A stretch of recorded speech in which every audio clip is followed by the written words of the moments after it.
Singkat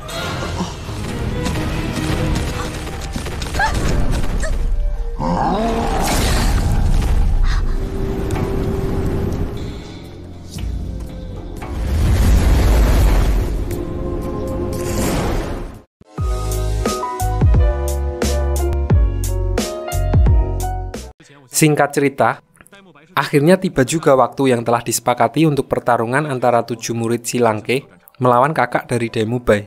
Di sini saya menyimpulkan bahwa kakak dari Daemubai tidak datang ke pertandingan karena sudah dihabisi oleh asasin suruhan Hulena dari Balai Roh Pelindung. Namun ternyata saya salah. Kakaknya Daemubai datang ke pertandingan, walaupun agak telat karena sebelumnya dia harus berurusan dengan asasin tadi.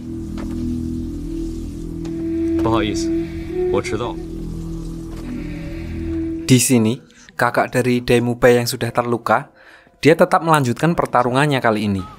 Tangsan lalu menawarkan sosis penyembuhan dari Oshike. Niatnya agar pertarungan berjalan adil. Jadi nggak ada alasan si Nyalilang nanti kalau kalah. Pertarungan pun dimulai. Daemubai sebagai ketua tim meminta Oshike dan Rongrong untuk tidak ikut naik ke arena. Dia beranggapan kalau hero support tidak bisa bertarung dan hanya jadi beban di pertandingan. Mereka berlima terus-menerus menyerangnya. Walaupun menang jumlah dan dengan kekuatan yang lumayan besar, namun mereka sama sekali tidak bisa melukainya. Karena sifat Daemubai yang hanya terobsesi kepada kekuatan besarnya tanpa bisa memimpin kerjasama tim yang baik. Mereka akhirnya blunder dan membuat Daemubai menerima serangan yang cukup parah.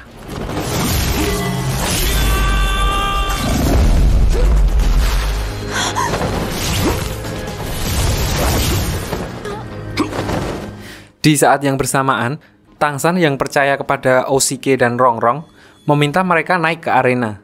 Dengan mengandalkan kerjasama dan strategi penyerangan yang baik, mereka akhirnya bisa membuat kakak dari Daemubai kewalahan. Dan dengan combo akhir dari Tangsan dan Xiaowu, akhirnya dia bisa didorong keluar arena dan akhirnya mengaku kalah.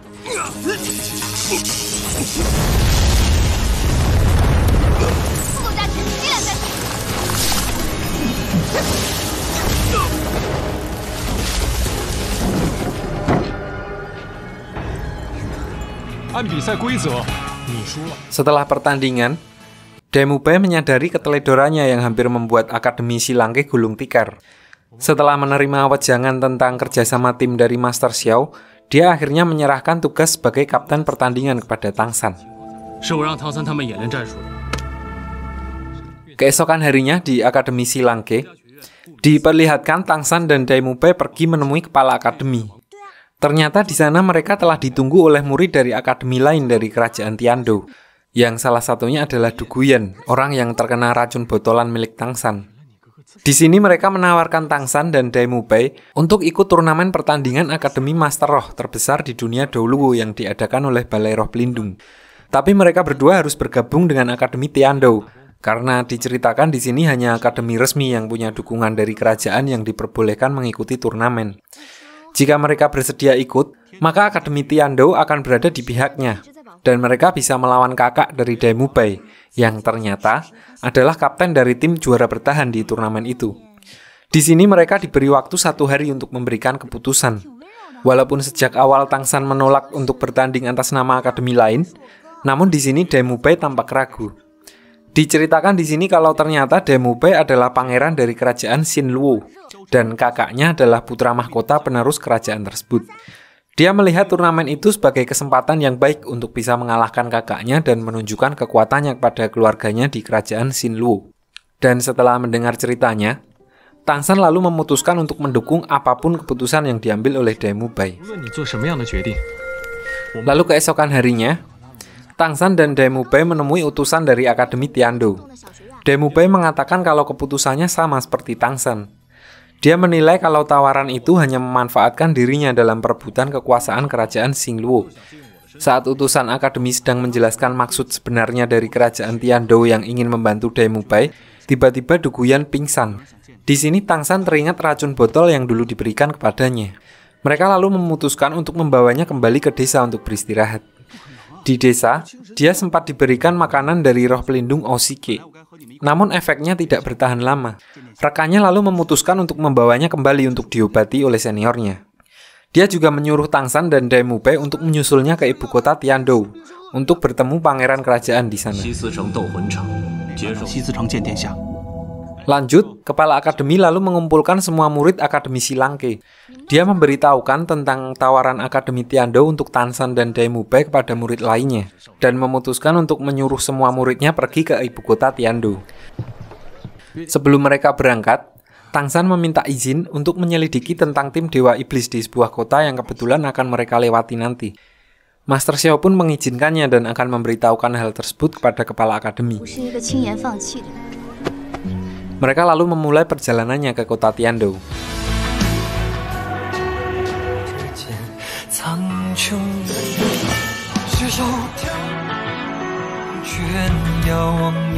Di tengah perjalanannya, saat melewati kota tim Dewa Iblis, mereka melihat sekelompok Master Roh yang meninggal diikat di tengah gurun pasir.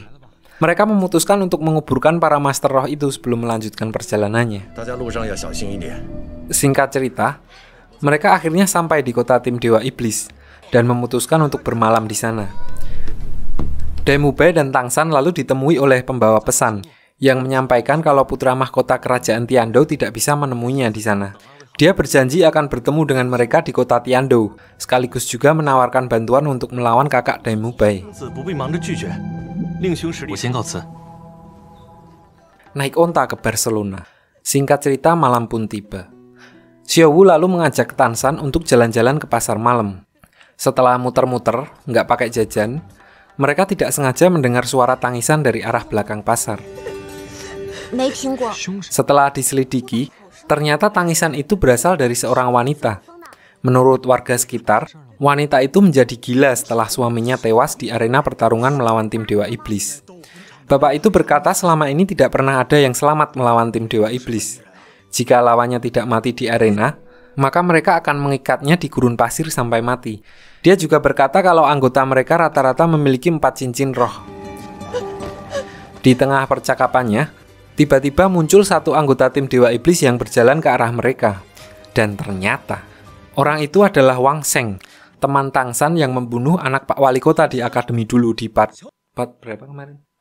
Ya itulah. Di sini dia mengaku telah membunuh anak Pak Wali Kota. Dia juga meminta maaf karena tidak tahu kalau akhirnya Tangsanlah yang harus menanggung dosanya, yang secara tidak langsung juga membuat Tangsan terpisah dengan ayahnya dan masuk ke Akademi Silangke. Dia bercerita kalau setelah kejadian di akademi, dia terus berkelana sampai akhirnya dia tiba di kota ini dan ikut pertarungan roh secara ilegal. Lalu akhirnya pada suatu titik, dia hampir mati dibunuh.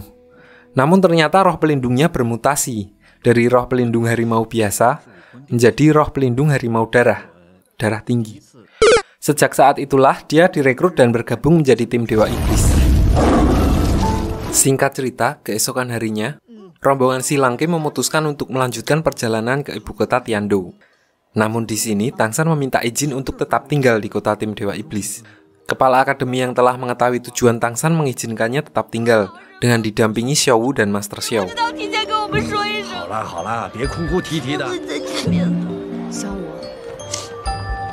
Setelah sedih-sedihan berpisah, Daimubei dan yang lainnya lalu melanjutkan perjalanannya. Namun, belum sampai jauh berjalan, tiba-tiba muncul badai pasir yang disebabkan oleh monster roh pasir di sana yang berwujud kambing.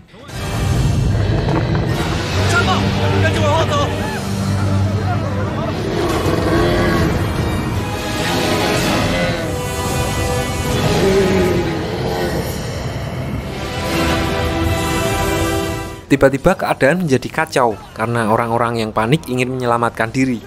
Rombongan Silangke akhirnya terpencar. Diperlihatkan Oshike dan Ma Hongjun yang terperangkap di luar. Sementara Daimubei dan Rongrong berhasil masuk ke sebuah rumah. Daimubei lalu kembali keluar untuk menyelamatkan Yu Jing. Dan di saat yang bersamaan, Ma Hongjun lepas kendali dan mengamuk menyerang monster roh tersebut.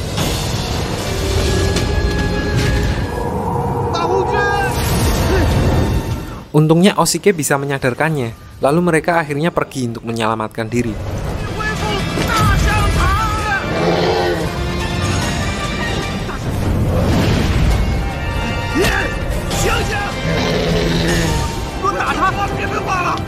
Di sisi lain, Rongrong membantu Dai Mubai yang nekat keluar untuk menyelamatkan Zhu Jing.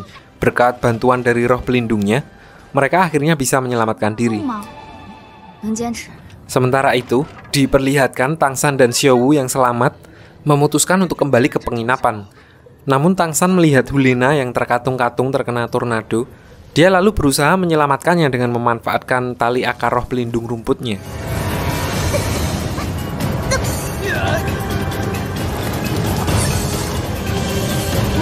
Di sini Hulina merasa berhutang budi karena telah 2 kali diselamatkan oleh Tang San. Dia lalu berjanji akan membalas budinya suatu saat nanti. Mereka bertiga lalu menuju ke penginapan yang berada tidak jauh dari lokasi mereka. Di penginapan itu, mereka bertemu dengan pembawa pesan dari kerajaan Tiandou. Dan ternyata, dialah yang menyebabkan badai pasir ini, karena telah mengambil anak monster roh yang ditemukannya di area pasar malam. Hal itulah yang membuat induknya mengamuk dan menyebabkan badai pasir tersebut. Di saat yang bersamaan, datang tim Dewa Iblis yang berniat untuk menjemput Tang San ke arena pertandingan. Namun, begitu mengetahui kalau utusan kerajaanlah yang menyebabkan badai itu, mereka langsung menyerangnya.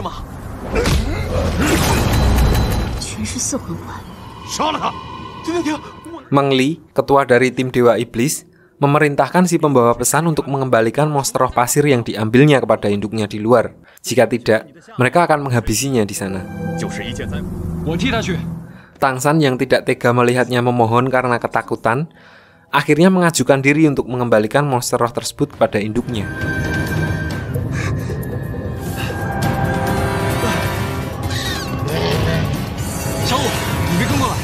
Singkat cerita, badai pun menghilang karena Tang San berhasil mengembalikan monster roh itu kepada induknya.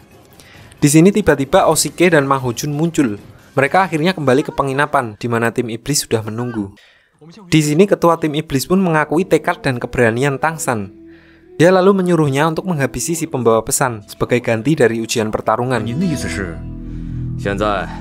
Di sini Tang San tentu saja menolak tawaran tersebut dan lebih memilih untuk mundur. Akhirnya ketua dari tim iblis sendirilah yang membunuhnya.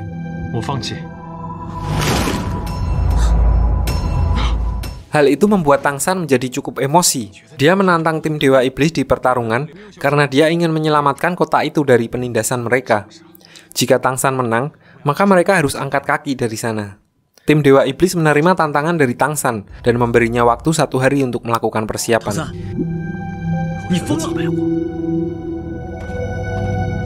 Tang San dan Xiao Wu lalu pergi meninggalkan Oshike dan Ma Hongjun di penginapan, karena dia tidak ingin melibatkan teman-temannya dalam pertarungannya nanti.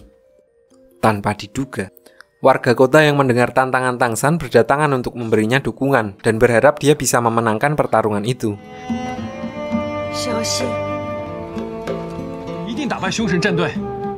Di sisi lain, kepala akademi dan murid-murid lainnya kembali ke penginapan. Di sini Oshike menceritakan kejadian yang baru saja dilihatnya kepada mereka. Mereka lalu berkumpul dan mendiskusikan masalah tersebut. Di sini Master Xiao memberikan data-data tentang tim Dewa Iblis dan menyerahkan seluruh keputusan kepada mereka. Dai Mubai sebagai ketua upacara memerintahkan mereka untuk tidak ikut campur dan melanjutkan perjalanan. Ma Hojun yang mendengar hal itu langsung emosi dan menantangnya bertarung di luar. Namun ternyata, di sini Dai Mubai hanya acting aja. Dia berniat untuk membantu Tang San dan hanya tidak mau membahayakan teman-temannya. Kembali ke Tang San, dia dan Xiao Wu diperlihatkan mampir ke toko pandai besi. Di sini dia meminta izin membuat beberapa senjata untuk persiapannya melawan tim Dewa Iblis. Paman pemilik toko itu lalu mengizinkannya dan memberikan semua kebutuhan Tang San. Lalu, setelah berhasil membuat beberapa senjata, Tang San dan Xiao Wu akhirnya kembali ke penginapan. Teman-teman lainnya lalu datang menyusul dan memberitahukan kalau mereka akan ikut berjuang bersama Tang San.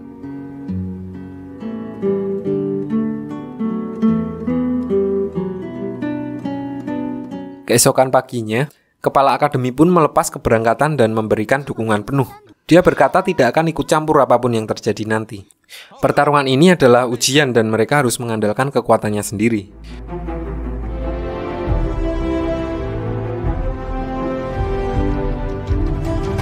So, acara geger geden pun dimulai. 7 murid Akademi Silangke melawan tim Dewa Iblis. Ketua tim Dewa Iblis menjelaskan kalau ini adalah pertarungan hidup dan mati, dan kalau ingin mundur, sekaranglah kesempatan terakhir mereka. Tak gentar sedikit pun dengan gertakan tim Dewa Iblis, mereka lalu memulai pertarungan dan menyerang lebih dulu.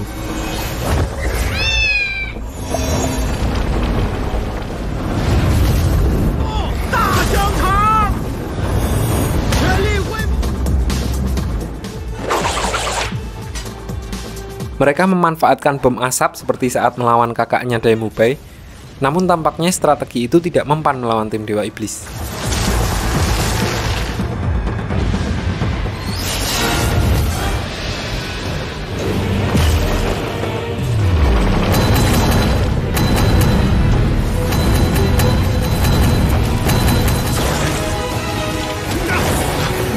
Di tengah-tengah pertarungan, Yu Jing hampir terkena serangan dari tim Dewa Iblis, dan Daemubei dengan cepat menyelamatkannya.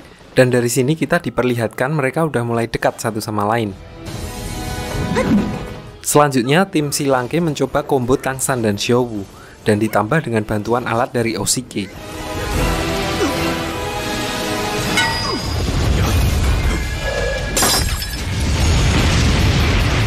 Namun cara itu tetap gagal. Kali ini, tim Dewa Iblis mulai serius bertarung dan menyerang tim Silangke dengan menggunakan roh pelindung mereka.